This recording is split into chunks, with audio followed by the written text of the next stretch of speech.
Ես հասկացել եմ, թե որքան հետ ենք մենք այս ոլորտում։ Ուրեմն մենք այո չենք գիտակցում նախադպրոցական կրթության կարևորությունը։ Դրված են չափորոշիչներ, բայց այդ չափորոշիչները չեն կաշկանդում, չեն սահմանափակում։ Ինքնաճանաչման առաջին քայլերն են անում, որևէ մեկի հմտությունը ի ցույց դնել ստվերելով մյուսին մենք չենք ուզում։ Մարդիկ ունեն արդյոք որակավորում երեխաների հետ աշխատելու, թողնել երեխային մի փոքր ավելի ազատ։ Եվ շատ հաճախ շատ խնդիրներ առաջացնում են հենց ծնողները։ Կրթությունն այսօրի ոդկասթում զրուցելու ենք նախադպրոցական կրթության առանձնահատկությունների եւ կարեւորության մասին։ Իսկ այս պահին տաղավարում կզրուցեմ Աստղիկ Ետիկարյանի հետ, Աստեր մանկան կենտրոնի հիմնադիր տնօրենի հետ։ Բարև ձեզ։ Բարև ձեզ։ Տիկին Ետիկարյան, շնորհակալ եմ ձեզ հյուրընկալել մեր տաղավարում եւ հուսով եմ մեր զրույցը շատ բովանդակալից կստացվի։ Ես էլ եմ շնորհակալ շատ կարևոր թեմայով զրույցի հրավիրելու համար։ Տիկին Ետիկարյան, առաջին հարցը թերևս կուզենայի տալ այն մասին, թե ինչպես ծնվեց գաղափարը ստեղծել մանկան զարգացման կենտրոն։ Նախ ասեմ, որ գաղափարը ունեցել եմ դեռևս 90-ականներից, երբ մասնավոր հաստատությունները նոր Հայաստանում հիմնավորվում էին, վկաներ էլ կան, որոնց հետ փորձեցինք գաղափարը կյանքի կոչել, բայց հետո ինչ պատճառներով ժամանակավորապես միտքը գնաց ննջելու։ Անկեղծ ասած, սովորելով խորհրդային տարիներին,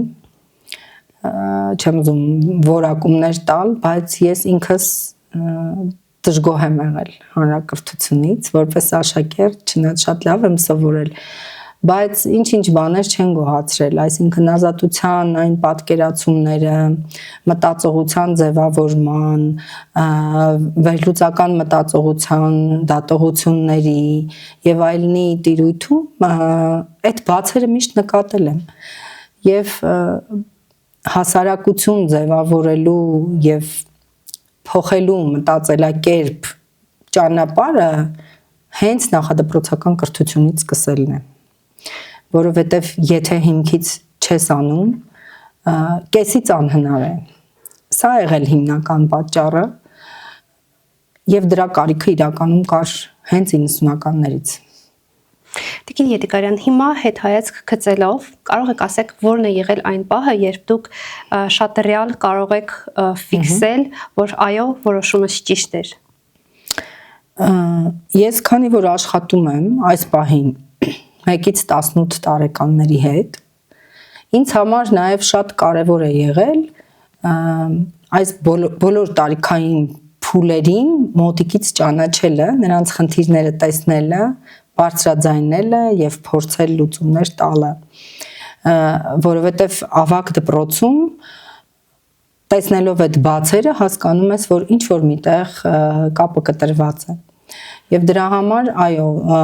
2014 թվականին, երբ բացվեց Հայորդյաց տունը, նախաձեռնեցինք իբրև նախապատրաստական, ռեզերվ դասարան ունենալ հենց այդ տարիքային 5-ից 6 տարեկանների խումբ, ձևավորվեց Հայորդի կանվամբ, որը գործեց տարի ու կես, մոտավորապես տարի ու կես 2 տարի, եւ հետո փակվեց։ Ու քանի որ շատ գոհ էին ծնողները մեզնից, կենտրոնը սկսեց գործել արդեն Աստղ անվամբ 2018 թվականից։ Ու ես իսկապես հասկացա հենց այդ ժամանակ, երբ որ Հայորդյաց տանը փակվեց նախապատրաստական դասարանը, ես հասկացա, որ մենք ճիշտ ճանապարհին ենք եւ չի կարելի կտրել առողջ սերմերը, որոնք արդեն դրված էին։ Եվ խոսելով մի փոքր նախադպրոցական կրթության չափորոշիչների մասին, լիցենզավորման process-ի մասին, ինչ կասեք, արդյոք այս որոշումը ճիշտ էր լիցենզավորել նախակրթական հաստատությունները եւ օրինակ մենք ունենք զարգացման կենտրոններ, մանկապարտեզներ, այ ինչ տվեց հենց լիցենզավորման process-ը։ Ասեմ, որ սկսած 2014 թվականից ես միշտ ասել եմ, բարձրաձայնել եմ եւ սպասել եմ, որ այդ օրը մի օր գալու է։ Ու շատ կողմ եմ եղել, որովհետեւ այո, պետությունը ունի չափորոշիչներ, որոնց պետք է համապատասխանել։ Այլ պարագայում չպետք է աշխատեն կենտրոնները։ չի կարելի ամեն պատահական տարածքում բացել, անունը դնել մանկան զարգացման կենտրոն կամ հենց զարգացման կենտրոն, անհասկանալի պայմաններում, անհասկանալի նյութատեխնիկական միջոցներով, անհասկանալի մանկավարժական կազմով իրականացնել շատ կարևոր առաքելություն։ Նախադպրոցական երեխայի կրթությունը ամենակարևոր օղակներից մեկն է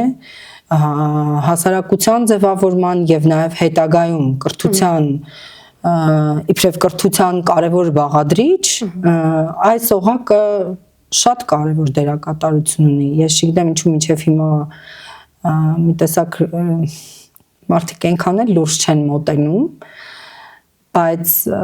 միջազգային վերապատրաստումներ անցնելով, տեսնելով աշխարհի լավագույն փորձը, տեսնելով աշխարհի լավագույն, ոչ թե լավագույններից մեկը,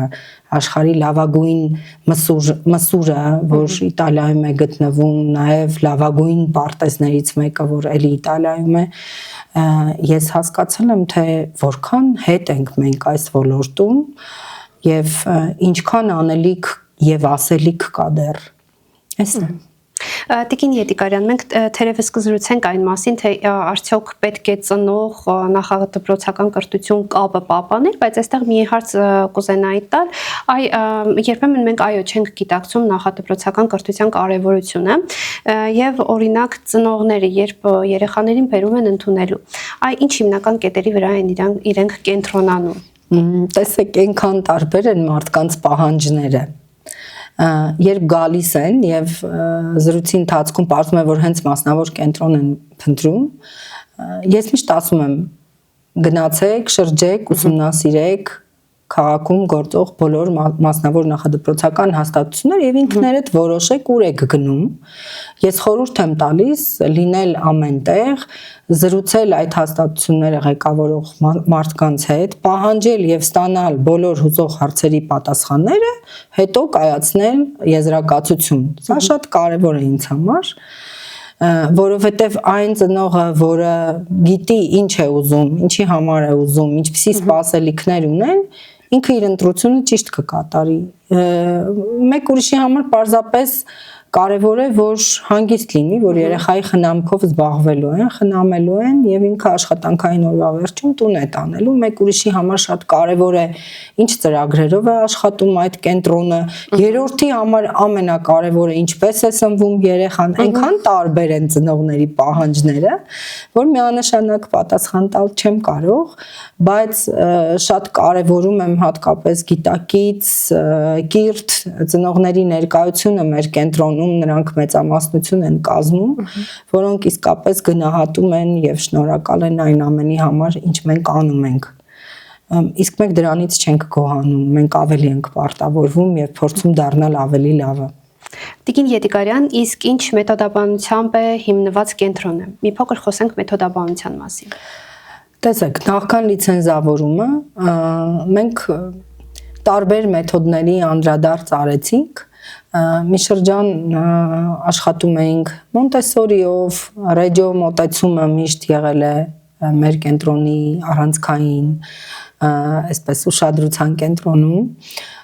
Լիցենզավորումից հետո, քանի որ լիցենզավորվել ենք պետական համալիր ծրագրով, էլի էլեմենտներ կիրառում ենք բնականաբար, որովհետև ասեմ, համալիր ծրագիրը թույլ է տալիս լինելու ստեղծարար, այսինքն դրված են չափորոշիչներ, բայց այդ չափորոշիչները չեն կաշկանդում, չեն սահմանափակում եւ ասում, որ այս թեման պետք է անցնեք այսպես եւ վերջ։ Այսինքն այստեղ նաև մանկավարժի կենտրոնի ստեղծարարությունն է ի հայտ գալիս, թե ինչպես կարելի է տվյալ հարցին այլընտրանքային եղանակներով, այլընտրանքային մանկավարության մոտեցումներով ավելի հետաքրքիր դարձնել, որպեսզի երեխայի համար իսկապես այն ոչ միայն ուսուցանող լինի, այլև հետաքրքիր։ Ի վերջո մեր գործունեությունը միտված է հենց դրան՝ սովորել սիրելը, դարձնել սիրելի։ Ես նաև հետևել եմ ձեր սոցիալական էջին եւ այնտեղ բավականին գեղեցիկ նկարներ են տեղադրվում պարբերաբար իրենց դասերից, թե ինչ թեմաներ են երեխաները օրինակ հիմա ուսումնասիրում եւ ինձ համար շատ հետաքրքիր էր տեսնել օրինակ թատրոնի վերաբերյալ իրենց դասընթացները եւ երեխաների հիացած դեմքերը, որ իրենք իրականում ուսումնասիրում էին դերերը, դիմակներ, նույնիսկ ճիշտ եմ, չէ՞ որ փորձում էին իրենք դիմակներ ստեղծել եւ այս սովորել անելով, ինչքան հասկանում եմ կենտրոնը նաեւ դրանով է զբաղված։ Այ երեխաները ինչ արձագանք են տալիս, երբ իրենք ներգրաված են process-ի մեջ։ Տեսեք, դեռևս ուսանողական տարիներին, քանի որ անցնում ենք մանկավարժություն առարկան, ես բախվեցի, ռեջո մոտեցմանը, ինչ բան է ռեջո մոտեցումը, ով էր Լորիս Մալագուցին, ինչ գաղափարներ ուներ, այդպես կարդացինք, անցանք։ Հետո տարիներ հետո, երբ որ արդեն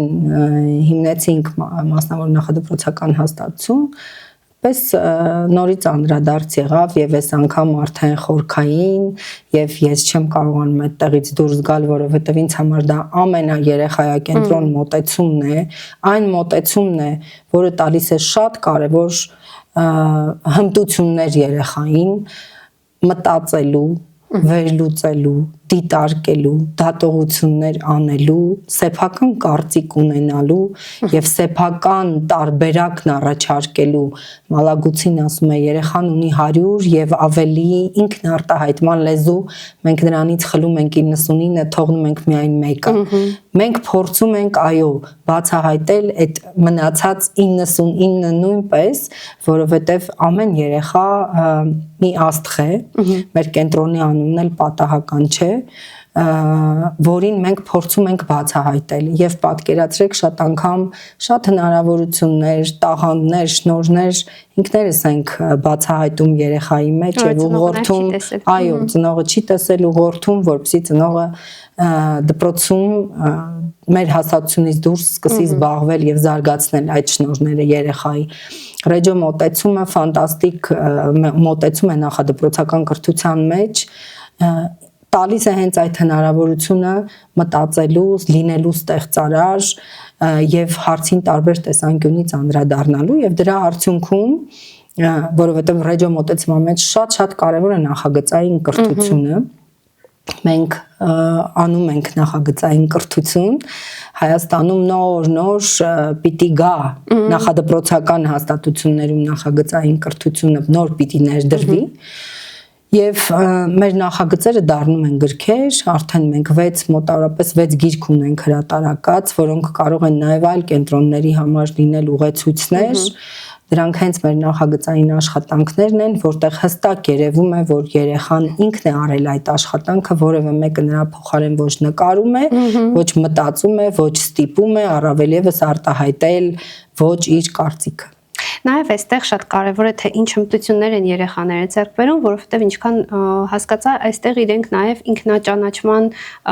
առաջին քայլերն են անում, որովհետև երբ երեխան ինքնուրույն ինչ-որ մի բան ստեղծում է, երբ երեխան փորձում է իր պատկերացումով օրինակ դիմակ նկարել, որը հետագայում ինչ-որ դերի համար է լինելու, նաև ինքը բացահայտում է ինքն իրեն։ Եվ ինչ հմտություններ են կարևոր նախադպրոցական տարիքի երեխայի համար, որոնք պետք է բացահայտվեն հենց կենտրոններում նախադպրոցական։ Առաջին հերթին ինքնասպասարկման հմտությունները եւ երեխան, ասեմ, կենտրոնում ինքը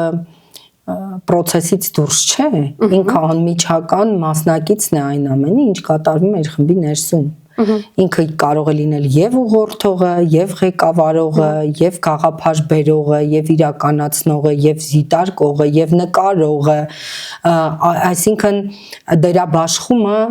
նախագծի շրջանակներում տեղի ունենում խմբի ներսում, փոքր խմբերի բաժանվելով յուրաքանչյուրը ինքն է ընտրում, որ դերն է ինքը ուզում այդ օրը վերցնել, եւ դրա համար այդ աշխատանքը ստացվում է ոչ թե պարտադրողական, այլ կամավոր ցանկացած պահի երեխան կարող է նախագծից դուրս գալ եւ վերադառնալ ցանկացած պահի, երբ ինքը ուզում է։ Այսինքն չպարտադրելը նաեւ երեխայի մոտ ձևավորում է այդ սիրով մասնակցելու եւ հենց այդ կամավոր մասնակցությունը ամենակարևորն է մեր աշխատանքի մեջ, որ որևէ երեխայի որևէ բան չի պարտադրվում։ Եթե դուք նկատել եք, մենք այդ ավանդական հանդես կոչվածներն էլ մերժել ենք կենտրոնում, այն իմաստով, որ մեզ համար յուրաքանչյուր երեխա շատ կարևոր է եւ որևէ մեկին առանձնացնել, որևէ մեկին ավել դերակատարում տալ, որևէ մեկի հմտությունը ի ցույց դնել ստվերելով մյուսին, մենք չենք ուզում։ Մեր բոլոր միջոցառումները massայական են, որտեղ ներգրավված են եւ մասնակից են բոլորը հավասարաչափ։ Գոնե այստեղ երեխաները պիտի այդ տարբերությունը չզգան։ Դրա համար իրենք անում են հաճույքով եւ մեծագույն սիրով։ Ասեմ, որ կենտրոնի նախագծերում ակտիվորեն ներգրավված են նաև ծնողները, որոնք մասնակիցն են, աջակիցն են, երբեմն գաղափար բերողն են եւ դրա համար այդ հետադարձ կապը ծնողների հետ շատ կարեւոր է ու մենք իրենց ներկայությունը մեր աշխատանքի մեջ անսահման կարեւորում ենք։ Իսկ ինչպեսին պետք է լինի ծնողի ներգրավվածությունը եւ մի քանի որպես նաեւ ծնող մի քանի կետեր, որոնք ինձ դուր չեն գալիս հանրակրթության մեջ եւ հենց դրանցից մեկը նաեւ հանդեսներն են։ Ինքս չեմ հիշում, որ դպրոցում շատ մեծ հաճույքով եմ մասնակցել ինչ որ հանդեսների եւ այստեղ հիմնականում նկատել եմ, որ շատ ստրեսացին են լինում հանդեսի նախապատրաստական աշխատանքները, որովհետեւ ես նաեւ հասկանում եմ, որ ինքը հաշվետվություն է, այսպես ասած, դաստիարակի արած աշխատանքի, բայց երբեմն դա վերածվում է երեխային շատ խիստ պարտադրանքի, այ դու չես կարողանում սա արտասանել կամ այդ ծնողի վրա ինչ որ հսկա մաս թողնելը, որ թող տանը ինքը լավ արտասանի, հետևենք, որ պարը լինի եւ նաեւ շատ տարբեր ընտրություններ, ինչ որ առարկաների, շորերի բերում է նրան, որ ամբողջ process-ը կոնկրետ երեխայի երբեմն նաեւ ծնողի համար վերածվում է ստրեսացին ինչ-որ մի բանի ու երբևիցե ես չեմ ընկալել այդ միգուցե կոպիտ հնչի, բայց ինձ համար դա մի փոքր ավելի ցուցադրական պահ է գալիս, որովհետև իրականում երեխայի դաստիարակությունը եւ երեխայի լավագույն շահը գալիս է հենց այն կետից, երբ ինքը պարտադրված չի անել կամ սովորել ինչ-որ մի բան։ Եվ ինչքանով է ծնողը պետք է լինի ներգրավված եւ ինչքանով չպետք է լինի ներգրավված։ Առհասարակ մի քիչ բարդ է մեր հասարակությունում աշխատելը, որովհետև այդ սահմաններ կոչվածը լավ չեն պատկերացնում մարդիկ, քչերն են պատկերացնում, որտեղ է ավարտվում իրենց սահմանը, մինչև որտեղ կարելի է եւ որտեղից այն կողմ չի կարելի։ Մենք հենց դա էլ է հմտություն, որը ձևավորում ենք երեխաների մոտ, հստակ դնել իրենց սահմանները, թե ընկերների հետ հարաբերություններում, թե մանկավարժ սան հարաբերությունում, թե մանկավարժ ծնող սահմանը ճիշտ դնել։ Ծնողը չպիտի ժամը 7-ից հետո զանգահարի մանկավարժին եւ սկսի հարցադրումներ անել օրվա վերաբերյալ եւ կամ պահանջներ ներկայացնել։ Դա էլ է սահմանը չճանաչել։ Սահմանը չճանաչելը, երբ որ առանց զգուշացնելու կարող ես մեկ էլ տեսնել, որ ծնողը հայտնվել է խմբասենյակում կամ ծնողը երեխային չի բերում եւ այդ մասին տեղյակ չի պահում, վերջապես մասնավոր կառույց է եւ այդ մասնավոր կառույցում ամեն ինչ ձևավորվում է հենց այն վարձավճարների հիման վրա, որը կատարում է ծնողը եւ շատ դժվար է մեր մարզում, որովհետեւ եթե համեմատելու լինենք, հանրապետությունում գործող վարձավճարները եւ մեր մարզում գործող վարձավճարները, մենք կտեսնենք, որ պարզապես ուղղակի անհասկանալի է անկեղծորեն ինչպես ենք մենք գոյատևում։ Վերջերս միջազգային կոնֆերանս եղավ մասնավոր նախադպրոցական ընկերությունների ասոցիացիան, ուսուցիչների ուսումնափորձարարական կենտրոնը եւ Աստր կենտրոնը արդեն երկրորդ տարին Գյումրիում կազմակերպում ենք կոնֆերանսի 3-րդ օրը, որի շրջանակներում միջազգային խոսնակներ են հրավիրվում եւ երբ այդ խոսնակներին իմացան մեր վարձավճարները, նրանցից մեկը ինձ ասաց դե ֆոկուսնիկ, ինչպես ես անում այս վարձերով այս ծավալի եւ այս որակի աշխատանք, Դե ես էլ բացատրում եմ, որ մեզ համար կարևոր առաքելությունն է, այսինքն կենտրոնը դիտարկել իբրև բիզնես, ուղղակի հնարավոր չէ, որովհետև ցանկացած մեկը կարող է հստակ պատկերացնել ինչպիսի ծախսեր են արվում, ինչպիսի որակ է ապահովում, ինչպիսի սննդամթերք է գնվում, այս ամենը շատ կարևոր է, ծնողը գիտենա։ Ես կողմեմ, որ յուրաքանչյուր մեկը, որը իր երեխային պիտի տան մասնավոր նախադպրոցական հաստատություն, այո, իմանա ինչպես է իր երեխան սնվելու այդտեղ։ Տիկին Ետիկարյան, կուզեմ մի փոքր մեր թեման ավելի բացենք ծնողների, ծնողավարման թեմայի շուրջ, որովհետև երբեմն լինում է, որ ծնողներս անընդհատ մեզ այդ հարցը տալիս են, արդյոք ես լավ ծնող եմ, եւ տարբեր ժամանակահատվածներում միշտ փորձում ենք մտածել, կար արդյոք մի բան, որ չեմ արել իմ երեխայի համար կամ ինչ անեմ երեխայիս համար, եւ ոչ միշտ է դա մեզ մոտ ստացվում, օրինակ ճիշտ որոշումներ կայացնելը, կամ մեզ թվում է թե երեխայի լավագույն շահն է շատ ներգրավված լինել իրենց կյանքի մեջ, սկսած ամենափոքր տարրական հարցերից, որ առավոտյան ոնց արթնացնեմ մեղք է, կամ 7 տարեկան է, դե ինքը փոքր է, չեմ կարողանում, չի կարող մենակ կոշիկ փոխել եւ շատ այսպես կենցաղային մակարդակում նույնիսկ մենք երբեմն փորձում ենք երեխային իզոլացնել աշխարհից եւ ամեն ինչ անել իր փոխարեն։ Եվ այստեղ մի կարևոր կետ ինձ մշտապես հուզել է եւ երբևիցե ինձ դուր չի եկել, երբ ծնողները շատ նախադպրոցական հաստատություններում միանում են տեսախցիկներին եւ on-line ռեժիմով հետևում են իրենց երեխաների առօրյային։ Ես նույնպես ծնող եմ եւ երբևիցե օրինակ իմ մտքից չի անցել հետևել թե երեխան նախադպրոցական հաստատությունում իրեն ինչպես է պահում կամ ինքը կերավ, չկերավ, արթնացավ, դաստիարակը երբ իրեն մոտեցավ, կուզեմ խոսենք մի փոքր այս մասին։ Արդյոք ճիշտ է այս մոտեցումը, երբ ծնողը աշխատավայրում կամ թեկուզ տանը ինքը գիտի, որ ցանկացած րոպե կարող է իր հեռախոսով հետևել երեխային։ Ճիշտ է այս մոտեցումը թե ծնողի, թե երեխայի եւ նաեւ խմբում մյուս երեխաների, ծնողների ու երեխաների համար։ Շատ լավ հարց տվեցիք, որովհետեւ այսօր շատ արդիական է, հատկապես երբ վերջին շրջանում խոսվեց այն մասին, որ պետական պարտեզներում նույնպես պետք է տեղադրվեն տեսախցիկներ, բայց երբ ես Իտալիայում հարց տվեցի արդյոք ձեր ծնողները ունեն իրավունք տանից հետևելու երեխաներին, իրենք ապշահարվեցին եւ ասացին, որ երկրում դա քրեորեն պատժելի արարք է։ Եվ մեկնաբանեցին ինչին ես լիարժեքորեն համաձայն եմ, ասացին չէ, որ դուք միայն ձեր երեխային չեք նայում, դուք նայում եք նաեւ մեկ ուրիշի երեխային, արդյոք դուք ստացել եք նրա ծնողից այդ թույլտվությունը իր երեխային հետևելու կամ արդյոք դուք ունեք այդ մանկավարժի թույլտվությունը իրեն ցանկացած դիրքում հետևելու։ Արդյոք դուք ունեք այն ներառականության խնդրով երեխայի ծնողի թույլտվությունը, որը գտնվում է խմբում, բայց որի ծնողը չի ուզում բարձրաձայնել այդ մասին եւ գուցե նրա վարքը տեսնելը ձեր կողմից իր ծնողին հաճելի չէ։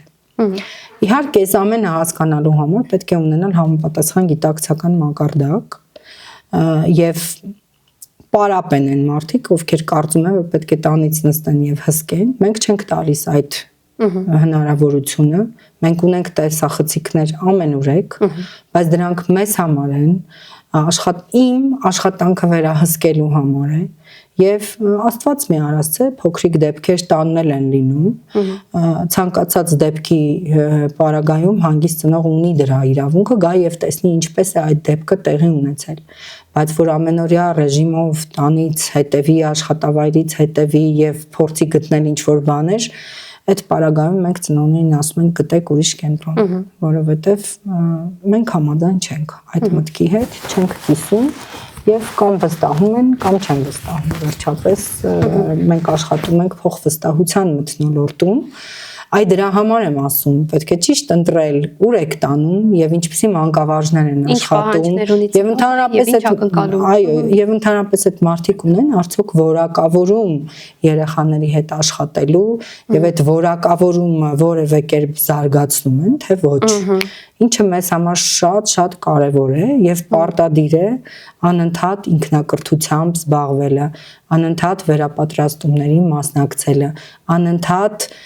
նորությունների վրա մատը դրած պահելը, ժամանակի շնչով առաջ գնալը։